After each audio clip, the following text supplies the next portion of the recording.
Hello दोस्तों, जैसा कि सभी रेल कर्मचारियों को और रेलवे के जो तैयारी कर रहे हैं उन बच्चों को इंतज़ार था कि 15 जुलाई को रेलवे एक नोटिफिकेशन जारी करने वाला था, जिसमें रेलवे का ये कहना था कि जितने भी डिपार्टमेंटल एग्ज़ाम होते हैं उन सभी का एक डेट फिक्स की जाएगी। हर साल 15 जुलाई को नोटिफिकेशन जारी होगा और एग्ज़ाम भी फिक्स होगा कि एग्ज़ाम कब होना है और रिज़ल्ट कब जारी होना है, हर एक चीज़। दोस्तों, वीडियो के अंत तक बने रहिएगा, क्योंकि इस वीडियो में जो रेलवे की तैयारी करने वाले बच्चे हैं, जो रेलवे के कर्मचारी नहीं हैं, उनके लिए भी बहुत बड़ी खबर है। वीडियो के लास्ट में बताऊंगा, ठीक है। तो दोस्तों, रेलवे बोर्ड ने एक नोटिफिकेशन जारी किया है कल रात को। नोटिफिकेशन किसके लिए जारी किया है? जीडीसी के लिए। अब जीडीसी क्या होता है दोस्तों? एक्चुअल में क्या होता है, जो रेलवे एम्प्लॉइज़ होते हैं उनके लिए एक एग्ज़ाम होता है अपनी पोस्ट को इंक्रीज़ करने का। यानी कि जिस पोस्ट पर वो लोग अभी प्रेजेंट में काम कर रहे हैं, जिस पोस्ट पे वो अभी प्रेजेंट पे हैं, उससे अपर पोस्ट के लिए एग्ज़ाम होता है, ठीक है।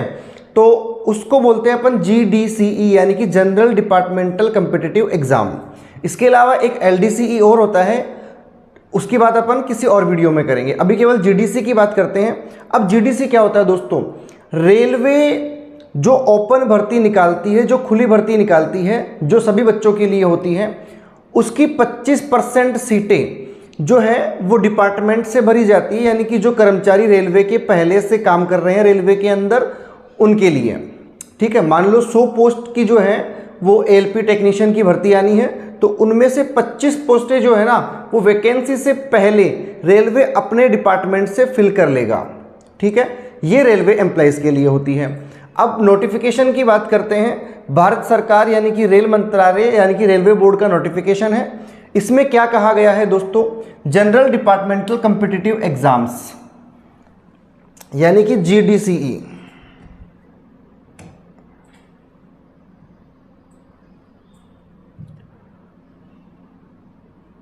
For filling up 25% of direct recruitment quota vacancies, ठीक है। मतलब कि जो सीधी भर्ती होती है जनरल डिपार्टमेंटल एग्जाम की, उसके बारे में बात करी गई है। दोस्तों, हर एक पॉइंट को एक एक पॉइंट की बात करूंगा। वीडियो थोड़ा लंबा हो सकता है, डिस्क्रिप्शन में डाल दूंगा कि कौन से चीज़ के बारे में कितने समय पर बताया है मैंने, ताकि आपको जिस चीज़ की ज़रूरत हो वो चीज़ आप उस समय पर देख सकें। Attention is invited to board letters of even number dated 20/6/2023। RB number ये है। Above mention subject vide which instruction have been issued that application may be invited from eligible service regular employ including from the related PUs। यानी कि ये ऐसा कहा गया है कि जैसा कि हमने 20 तारीख को बताया था कि रेलवे बोर्ड अपना एक नोटिफिकेशन जारी करेगा, और वो किसके लिए होगा? From eligible servicing regular employee, जो रेलवे के रेगुलर एम्प्लॉय हैं उनके लिए एक नोटिफिकेशन आएगा, ठीक है। और PUs यानी कि प्रोडक्शन यूनिट्स जो है उनको भी इसमें इंक्लूड किया गया है as per extent norms of the critical safety categories of zonal railways other than workshop. Workshop के अलावा जो सेफ्टी कैटेगरी वाली पोस्ट है उनके लिए ये जारी होगा, जिसमें कौन कौन सी पोस्ट है दोस्तों? असिस्टेंट लोको पायलट है, कुछ टेक्नीशियन की पोस्ट है, जूनियर इंजीनियर की पोस्ट है, ट्रेन मैनेजर यानी कि गुड्स गार्ड की पोस्ट है, जो कितने % होगा? 25%, ठीक है। अब बात करते हैं आगे।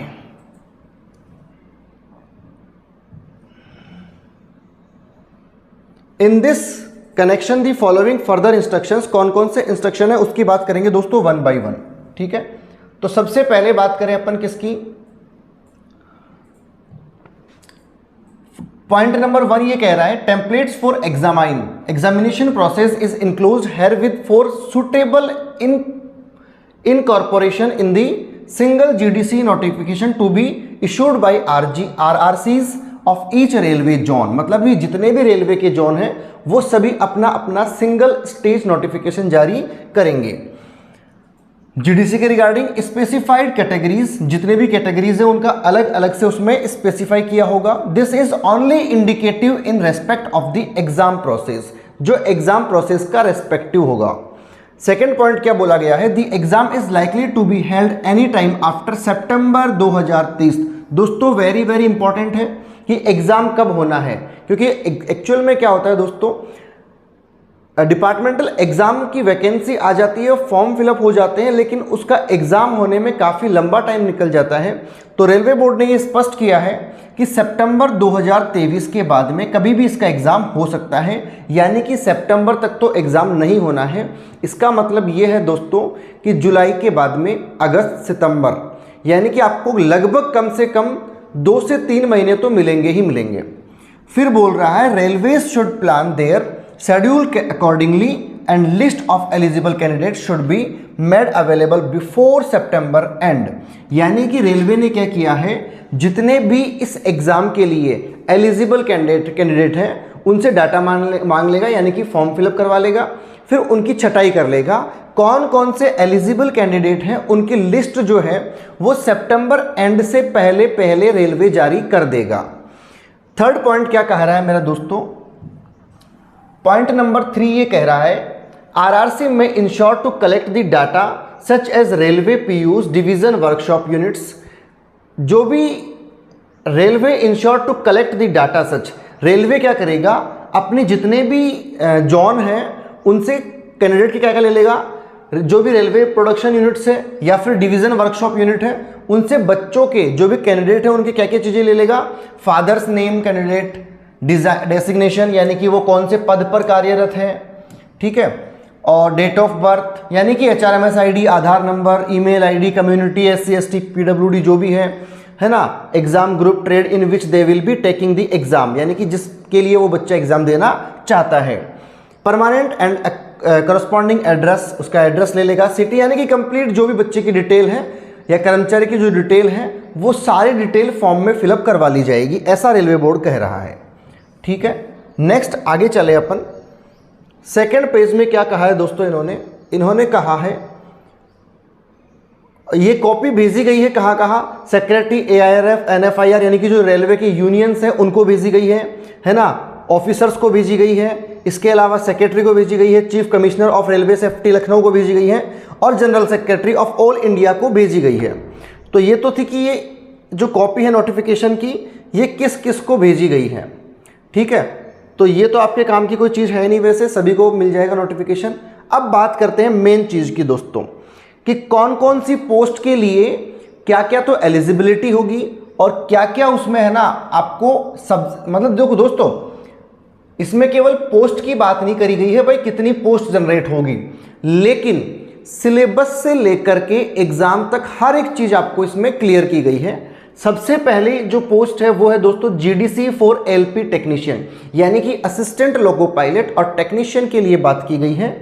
इसमें only single online application common of all notified post LP and technician has to be submitted by the candidate through the link provided on the official website of RRCs। कहने का मतलब ये है दोस्तों, जितने भी RRC है वो अपनी अपनी वेबसाइट पर एक लिंक जारी करेंगे, उस लिंक से वो बच्चे अपना फॉर्म सबमिट कर पाएंगे।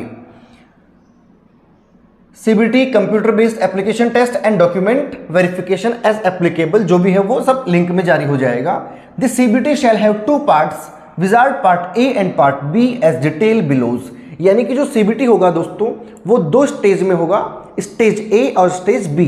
अब पार्ट A में क्या होगा, जो एग्जाम होगा दोस्तों, देखो दोस्तों एग्जाम की कंप्लीट वेरी क्लियरिफाई कर दिया है। अब तक जो नोटिफिकेशन जारी होते थे दोस्तों, कई रेलवे जोन के नोटिफिकेशन तो आते थे, लेकिन उन नोटिफिकेशंस के अंदर दोस्तों सिलेबस के बारे में गहराई से बताया नहीं जाता था, तो बच्चे क्या कंफ्यूज होते थे कि क्या पढ़े और क्या नहीं पढ़े। अब रेलवे बोर्ड ने जब सारा ऑल ओवर इंडिया के लिए एक ही नोटिफिकेशन जारी किया है दोस्तों, तो उसमें यह बताया है कि एग्जाम जो है उसका सिलेबस क्या होगा। 90 मिनट्स का पेपर होगा दोस्तों, मेरे प्यारे दोस्तों, कितने मिनट का पेपर होगा, 90 मिनट्स का। जो ओपन एग्जाम में होता है वही होगा। 120 मिनट फॉर एलिजिबल PW, यानी कि जो फिजिकल हैंडीकैप्ड है उनके लिए 120 मिनट मिलेंगे और जो नॉर्मल कैंडिडेट है उनके लिए 90 मिनट मिलेंगे।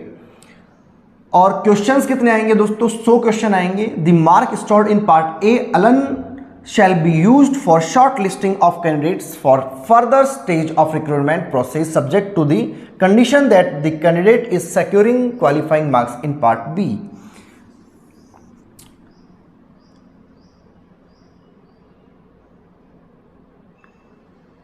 ठीक है।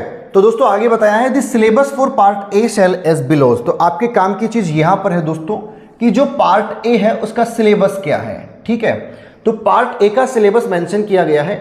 मैथमेटिक्स का कंप्लीट सिलेबस दिया गया है दोस्तों, और कंप्लीट सिलेबस में क्या दिया है वो भी मैं आपको बता देता हूं।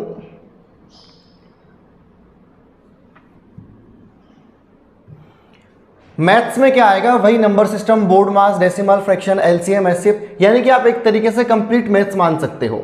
ठीक है, क्योंकि लास्ट में एक्सेप्ट्रा बताया है, यानी कि आदि जो भी मैथ्स बच गई। दोस्तों एक्चुअल में क्या होता है, जो ओपन एग्जाम होता है सेम वही सिलेबस होता है। ठीक है, हाँ लेवल थोड़ा कम हो सकता है लेकिन सिलेबस सेम होता है। बेसिक साइंस एंड इंजीनियरिंग के भी जो सब्जेक्ट है वो भी सेम वही आएगा।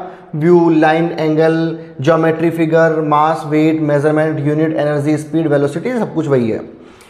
फिर है इसके अंदर general awareness on current affairs in science and technology, sport, culture, personalities, economic, politics and other subject of importance. दोस्तों आगे जाकर के ये भी बताया है कि किस सब्जेक्ट से कितने क्वेश्चंस पुटअप होंगे और कितने क्वेश्चंस के कितने मार्क्स होंगे। ये पार्ट ए की बात है दोस्तों। अब अगर अपन पार्ट बी की बात करें तो दोस्तों पार्ट बी में क्या बताया गया है, 60 मिनट का आपका पेपर होना है। पार्ट ए जो 90 मिनट का था, पार्ट बी कितने मिनट का होगा, केवल 60 मिनट का होगा। 80 मिनट मिलेंगे फिजिकल हैंडीकैप्ड को। कहाँ जा रही है, ठीक है। नंबर ऑफ क्वेश्चन आएंगे आपके पास दोस्तों कितने, 75। कितने आएंगे, 75। फिर बोला है इसमें 35% जो मार्क्स हैं वो क्वालिफाइंग है। 35% अगर अपन 75 का निकाले लगभग 28 नंबर होते हैं जो आपको क्वालिफाई होंगे, यानी कि इतने नंबर तो आपको लाने नेसेसरी है। This part is qualifying in nature and shall have questions from the trade and syllabus prescribed by Direct General of Employment and Training DGET. Candidate with ITI trade apprenticeship qualification will be required to appear in the section having question from the relevant trend. Candidate holding degree diploma having. ये मतलब है कि आपने जिस भी trade में ITI करी है या अप्रेंटिसशिप करी है उसी ट्रेड से आपके क्वेश्चन पूछे जाएंगे। अगर ITI वाले बंदे हैं तो उनसे ITI वाले क्वेश्चन पूछे जाएंगे, और अगर मैकेनिकल वाले हैं उनसे मैकेनिकल के क्वेश्चन पूछे जाएंगे, यानी कि जो भी ट्रेड है उससे उसी ट्रेड के क्वेश्चन पूछे जाएंगे। ठीक है, आगे बताया गया दोस्तों candidate who do not have ITI apprenticeship. बहुत काम की चीज़ है दोस्तों, जिन बच्चों के पास ITI या फिर अप्रेंटिसशिप या फिर डिप्लोमा नहीं है and have qualified 10+2 with physics and mathematics will be eligible for the post of technician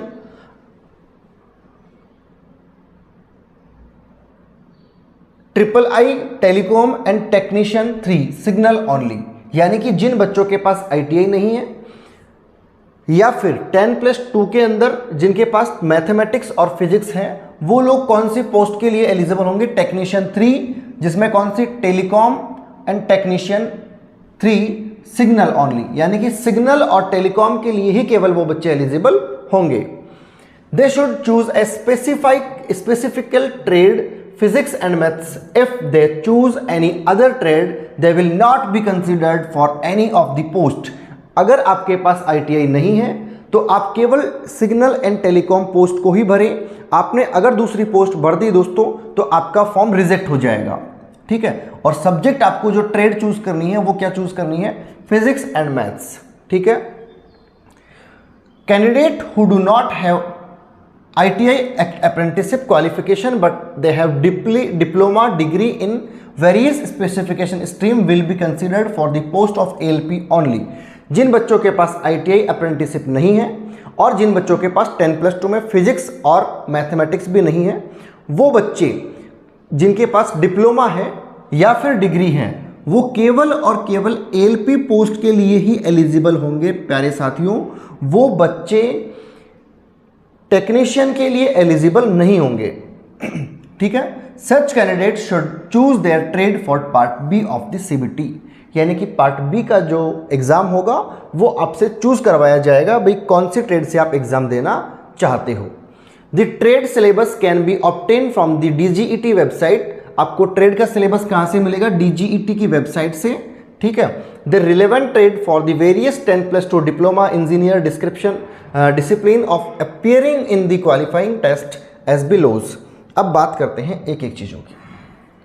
दोस्तों, engineering discipline diploma relevant trade of part B qualifying, आपने अगर इंजीनियरिंग या फिर डिप्लोमा डिग्री किस में करी है, इलेक्ट्रिकल इंजीनियरिंग या फिर combination of various stream of electrical engineering, तो आपको ट्रेड कौन सी चूज करनी है, इलेक्ट्रीशियन की, इंस्ट्रूमेंट की, मैकेनिकल, वायरमैन और वाइंडर, इन सब में से आपको कोई एक ट्रेड चूज कर लेनी है।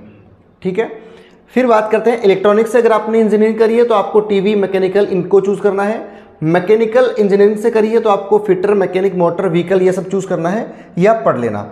अब देखो काम की चीज क्या है दोस्तों, अगर आपके पास हायर सेकेंडरी में 10+2 में फिजिक्स और मैथ्स है तो आपको फिजिक्स और मैथ्स ही ट्रेड चूज करनी है। आपने अगर यहां गलती कर दी दोस्तों, कोई और ट्रेड चूज कर ली तो फॉर्म रिजेक्ट होना तय है। आगे बात करें दोस्तों, computer based test only for candidate who have opted for ALP. जो एएलपी के लिए बच्चे एलिजिबल है, केवल एएलपी की बात करेंगे तो उनके लिए क्या है दोस्तों, सीबीटी की क्या बात करी है, क्वालिफाइंग मार्क्स जो है ना दोस्तों, वो कम से कम 42 मार्क्स यानी कि 42 नंबर आपको लाना कंपलसरी है, पहली बात। ठीक है, उसके बाद में बात करें each of the test batteries to qualify, यानी कि जो उनका साइको टेस्ट होता है उनको हर एक बैटरी में 42 मार्क्स स्कोर करना कंपलसरी है। This is applicable to all candidates and no relaxation is permissible. इसमें किसी प्रकार की कोई छूट नहीं है किसी भी बच्चे को। Candidates equal to 8 times number of ALP vacancies for each of the communities unreserve, OBC, SC, ST, NCL, है ना, मतलब जितनी भी कैटेगरीज हैं उनके लिए 8 गुना बच्चों को पास किया जाएगा। ठीक है, तो अगर 8 गुना बच्चों को पास किया जाएगा दोस्तों, इसका मतलब यह है कि आप प्री एग्जाम तो आसानी से क्वालिफाई कर लोगे अगर थोड़ी बहुत पढ़ाई भी करी है तो। ठीक है, on their performance in part A for second stage CBT subject to their qualifying of the part B of second stage CBT from among the candidates who have opted for post of ALP. ठीक है, आगे बात करते हैं दोस्तों, काम की चीजें दोस्तों। यहां पर भी जिन बच्चों ने क्वालिफाइंग किया है each of the test batteries, उनके लिए क्या होगा दोस्तों, वो considering them for the post of ALP, जो क्वेश्चन पेपर होगा दोस्तों वो इंग्लिश और हिंदी में ही होगा केवल। There shall be no negative marking in computer based. बड़ी बात क्या है दोस्तों, जो ओपन एग्जाम होता है उसमें नेगेटिव मार्किंग होती है और आपके इस डिपार्टमेंट वाले एग्जाम में किसी प्रकार की नेगेटिव मार्किंग नहीं होनी है। चलें, the ALP merit list will be drawn only from amongst of candidates qualifying in the aptitude test with 70% weightage for the marks obtained in the part A of second stage CBT and 30% marks of the obtained CBAT। यानी कि 70% wait तो किसका होगा दोस्तों, जो part A में आपका exam हुआ था उसका। पार्ट बी जो केवल क्वालिफाई नेचर का होता है उसके नंबर आपके मेरिट में ऐड नहीं होंगे, लेकिन एएलपी वालों के लिए जो साइको टेस्ट होता है उसके 30% मार्क्स दोस्तों ऐड हो जाएंगे।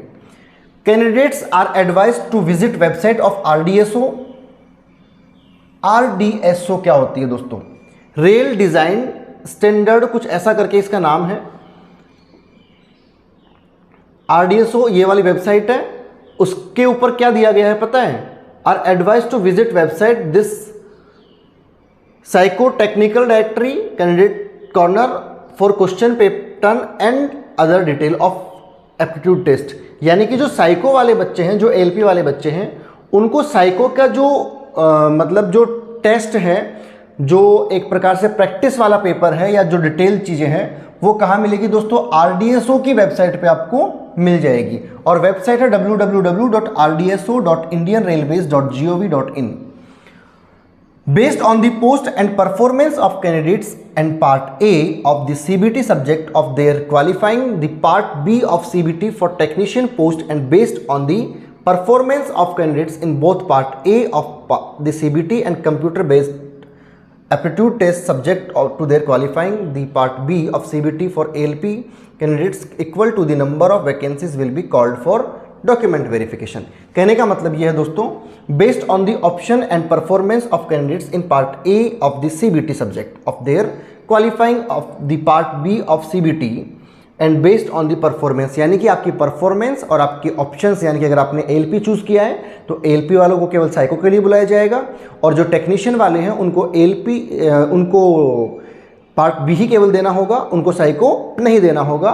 उसके बाद में क्या है दोस्तों, कितने बच्चों को क्वालिफाई मतलब डॉक्यूमेंट वेरिफिकेशन के लिए बुलाया जाएगा दोस्तों, जितनी भी वैकेंसीज हैं उनके बराबर ही बच्चों को बुलाया जाएगा। आपको पता है रेलवे ने वेटिंग लिस्ट का जो मैटर है वो खत्म कर दिया है। अब क्या होता है दोस्तों, जितने भी बच्चे, जितने भी आपके उनके पास पोस्ट हैं, उतने बच्चों को डीवी के लिए बुला लेते हैं। अगर पोस्ट खाली रहती है फिर वो सेकंड लिस्ट जारी करते हैं, ठीक है, फिर भी खाली रहती है, फिर थर्ड लिस्ट जारी करते हैं। Candidates to the ask for their category preference and exam group in which they will appear in the following format.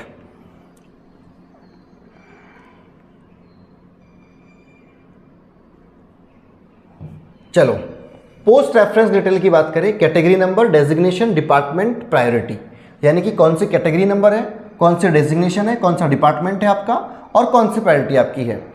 Trade detail के बारे में आपको एग्जाम ग्रुप दिया जाएगा। अब बात करते हैं सेकंड नंबर की दोस्तों, जो है जेई के बारे में, ठीक है, जूनियर इंजीनियर। वही सिंगल स्टेज एग्जाम होगा इनका, केवल सिंगल स्टेज एग्जाम होगा, कोई पार्ट ए पार्ट बी नहीं होगा। डॉक्यूमेंट वेरीफाई होगा, मेडिकल एग्जाम होगा और फिर वो लोग सेलेक्ट हो जाएंगे, ठीक है। सीबीटी जो है दोस्तों 120 मिनट का होगा और पीडब्ल्यूबी के लिए 160 मिनट का होगा। 150 क्वेश्चन उनको एग्जाम में पूछे जाएंगे। सिलेबस क्या है दोस्तों, मल्टीपल चॉइस एमसीक्यू आएंगे और including question pertaining to general awareness. क्या क्या क्वेश्चन आएंगे, जनरल अवेयरनेस के, फिजिक्स के, केमिस्ट्री के, बेसिक कंप्यूटर एंड एप्लीकेशन के, बेसिक इन्वायरमेंट के, पॉल्यूशन कंट्रोल के, टेक्निकल एलिजिबिलिटी के और the post of the syllabus for general awareness, physics and chemistry based of computer based and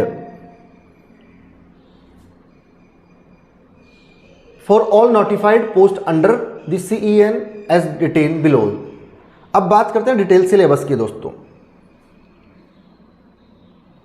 physics और chemistry जो है दोस्तों वो तो 10th स्टैंडर्ड की आएगी, ठीक है। बेसिक कंप्यूटर साइंस आएंगे, इसके अंदर architecture of computers input output, मतलब कंप्यूटर का बेसिक सा सिलेबस है।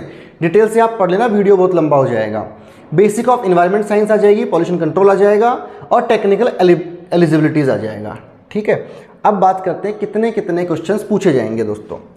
फिजिक्स जनरल अवेयरनेस जो है ना दोस्तों, उसके तो कितने क्वेश्चन, 15 क्वेश्चन 15 नंबर के होंगे।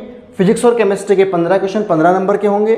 Basic of environmental and pollution control के 15 क्वेश्चन 10 क्वेश्चन 10 नंबर के होंगे। और टेक्निकल एलिजिबिलिटीज जो है उसके 100 क्वेश्चन 100 नंबर के होंगे, यानी कि जो टेक्निकल पार्ट है वो बड़ा होगा। 120 मिनट का पूरा टाइम मिलेगा आपको, ठीक है। और फिर आ गया the section wise distribution given in the above tables is only indicatives and there may be some variations of the actual.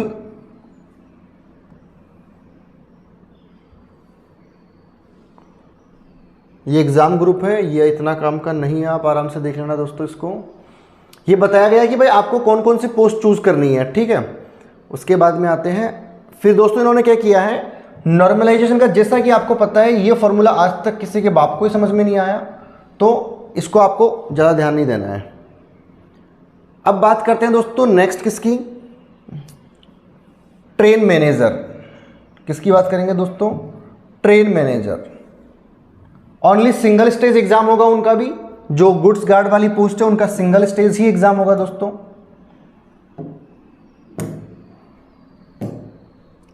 और लिंक दे देगा वो, ये कुछ बताया गया इसके अंदर। और फिर बताया गया डीवी होगा, मतलब केवल सिंगल एग्जाम होगा, फिर आपका जो भी प्रोसेस है वो कंटिन्यू चलेगा। इसके सिलेबस की बात करें दोस्तों, तो सिलेबस क्या है, 90 मिनट का पेपर होगा, 40 क्वेश्चन आएंगे आपके जनरल अवेयरनेस के, ठीक है। मैथमेटिक्स के 30 क्वेश्चन आएंगे, रीजनिंग के 30 क्वेश्चन आएंगे, ठीक है। और डिटेल सिलेबस फिर से दिया गया, मैथमेटिक्स में ये चीज़ें हैं, जनरल इंटेलिजेंस और रीजनिंग में ये चीज़ें हैं, और जनरल अवेयरनेस में ये सब चीज़ें हैं, ठीक है। थोड़ी जीके इसमें ज़्यादा आती है ना। नेक्स्ट आपको बताया दोस्तों जनरल इंस्ट्रक्शन, ठीक है। ये चीज़ें वही है दोस्तों जो आपको हर एग्जाम में देखने को मिलती है। क्या है? The trade exam group is to be specified by employ having ITI act apprenticeship diploma engineering, इनके लिए है। Preference of all post as applied and for which employ is eligible may also be called for minimum percentage जो है दोस्तों, यानी कि आपको OBC वालों को कम से कम 30% नंबर लाने हैं, SC वालों को भी 30% नंबर लाने हैं, ST वालों को 25% लाने हैं। ठीक है, ये तो मिनिमम सिक्योरिंग मार्क्स हैं, यानी कि इतने नंबर तो आपको लेकर के आने ही आने हैं। There will be negative marks and 1/3 marks shall be deducted for each wrong answer. गलत आंसर के कितने नंबर कटेंगे आपके? 1/3 कटेंगे। The PWB DBs should securing wherever applicable, ये हो गया। अगर 2 से ज़्यादा बच्चों के सेम नंबर आते हैं तो उनकी मेरिट जो है एज के क्राइटेरिया पे की जाएगी, और या फिर अल्फ़ाबेट में ABCD का जिसका नाम पहले आता है उसको ऊपर ले लिया जाएगा। फिर आगे क्या बताया गया है? अपॉइंटमेंट ये ठीक है, ये तो वैसे ही हो जाएगा, और कोई वैसे इतनी काम की चीज़ें हैं नहीं आपके। नेक्स्ट है, अब तो ब्लैंक पेज आ गया। तो दोस्तों ये था रेलवे का नोटिफिकेशन GDC का। अब आपको इससे क्या बात समझ में आई दोस्तों? मैंने शुरुआत में आपको एक बात कही थी कि ये नोटिफिकेशन जो रेलवे की तैयारी कर रहे हैं उन बच्चों के लिए बहुत ज़्यादा इम्पोर्टेंट है, यानी कि जो डिपार्टमेंट वाले बच्चे हैं दोस्तों उनके तो है ही हैं, उसके अलावा जो बच्चे ओपन एग्ज़ाम की तैयारी कर रहे हैं उनके लिए भी बहुत ज़्यादा इम्पोर्टेंट है। कैसे बात करते हैं दोस्तों? आपको ये पता है कि रेलवे में हलचल हो रही है बालासोर दुर्घटना के बाद में। पहले रेलवे वैकेंसी नहीं निकाल रहा था, अब क्या कर रहा है, सबके ऊपर एक साथ प्रेशराइज आया है कि यार वैकेंसी तो खाली पड़ी है, चुनाव भी सामने है, निकालनी तो पड़ेगी। तो रेलवे ने क्या किया है कि जो 25% कोटा की वैकेंसी होती है उसको पहले फिलअप करने का निर्णय लिया है। उसके बाद में जो पोस्टें उनकी, हालांकि पोस्टें पता है उनको कि मेरे पास 1000 पोस्टें हैं तो 250 पोस्टें मेरे को GDC से भरनी है। ठीक है, 1 लाख पोस्टें तो 25,000 पोस्टें जो है ना वो GDC से भरनी है। तो वो काम रेलवे भी कर रहा है। आपको पता है सितंबर की डेट फिक्स कर दी कि सितंबर तक इनका मतलब एग्ज़ाम शेड्यूल जारी हो जाएगा। तो क्या होगा अब दोस्तों? अब ये होगा कि जैसे ये एग्ज़ाम हो जाएगा, एग्ज़ाम से पहले भी हो सकता है नोटिफिकेशन आ जाए किसका? रेलवे बोर्ड का ओपन एग्ज़ाम के लिए। तो इसलिए दोस्तों तैयारी करते रहिए, बने रहिए। GDC का एक पेपर भी लॉन्च कर रहा हूँ मैं, जिसमें एक पेपर में कम से कम 7-8 पेपर कवर होंगे। ठीक है, यानी कि जो बच्चे GDC की तैयारी कर रहे हैं उनके लिए, और जो रेलवे ओपन बोर्ड की तैयारी कर रहे हैं उनके लिए मैंने एक पेपर का ऐसा विश्लेषण लाया हूँ जो डिटेल्ड है, यानी कि एक क्वेश्चन में 4 क्वेश्चन कवर हो जाएंगे आपके आराम से। ठीक है, इसी के साथ में हमारी टीम जो है दोस्तों वो कंटेंट तैयार करने में लगी पड़ी है। ऐसा कंटेंट लाएंगे दोस्तों, आप रेलवे ही नहीं, आप अगर किसी भी एग्ज़ाम की तैयारी कर रहे हो तो साइंस, मैथ्स, रीजनिंग, GK जितने भी सब्जेक्ट हैं उन सभी सब्जेक्ट के अंदर आप कहीं मात नहीं खाओगे। ऐसा कोर्स नहीं है कि हाँ भैया रेलवे आ गई, रेलवे की तैयारी इस कोर्स से कर लो, यहाँ से पढ़ ली। मैंने अक्सर क्या देखा है दोस्तों यूट्यूब पे कि टीचर लाते हैं कोर्स, बच्चों का होता है लॉस। क्यों लॉस होता है? SSC का पेपर आया, बच्चों ने SSC की तैयारी करी, SSC की क्लासेस देखी। अरे कम से कम जो फ्रेशर बच्चे हैं, जो एक बार थोड़ा कमज़ोर बच्चे हैं, उनके लिए ऐसा कोर्स हो जिसमें कंप्लीट मैथ्स हो, कंप्लीट साइंस हो, कंप्लीट है ना, GK तो कंप्लीट नहीं हो सकती, करंट वाली तो वैसे भी नहीं हो सकती। तो जो कंप्लीट चीज़ें हैं वो तो कम से कम एक बार मैं लॉन्च कर दूं, जिससे क्या होगा, आप एक बार वो क्लासेस ले लो, उसके बाद में चलेंगे फिर कंटिन्यू कोर्स पे। ठीक है, तो अच्छा एक बात और बता दूं दोस्तों, NCERT का कंटेंट हमारा लगभग तैयार है, जल्दी ही लॉन्च हो जाएगा, जिसमें आपको ये पता है कि अभी नोटिफिकेशन में आपने देखा कि 6th से लेकर के 10th तक, मतलब up to 10th NCERT base के क्वेश्चन पूछे जाएंगे, चाहे वो मैथ्स के हो, चाहे वो साइंस के हो, चाहे वो GK के हो। हालांकि कुछ लेवल NCERT मतलब 10th लेवल से ऊपर जाता है, लेकिन मैं जो NCERT का कोर्स लॉन्च करूंगा दोस्तों, उसमें आपके एग्ज़ाम की कंप्लीट चीज़ें होंगी। प्रोसेस क्या है वो बताता हूँ। पहले NCERT का कंप्लीट क्लासेस लॉन्च होगी 6 से 10 तक क्लास वाइज। फिर क्या होंगी, NCERT के सारे क्वेश्चंस कवर अप होंगे। फिर क्या होंगे, NCERT की जो एग्जाम्पलर आती है वो कवर अप करेंगे। फिर क्या होगा, फिर आपके एग्जाम्स में बनने वाले क्वेश्चंस की बात करेंगे। तो दोस्तों लक्ष्य बहुत बड़ा है मेरा, टीम छोटी है लेकिन टीम के हौसले बड़े हैं, और आप जैसे दोस्त लोग अगर मिले हुए हैं हमारे साथ तो हौसला और भी बड़ा हो जाता है। ठीक है दोस्तों, गुड बाय। मिलेंगे नेक्स्ट वीडियो में कुछ और अच्छी खबर के साथ, कुछ और अच्छे वीडियो के साथ। तब तक बने रहिए। Goodbye. जय हिंद, जय भारत।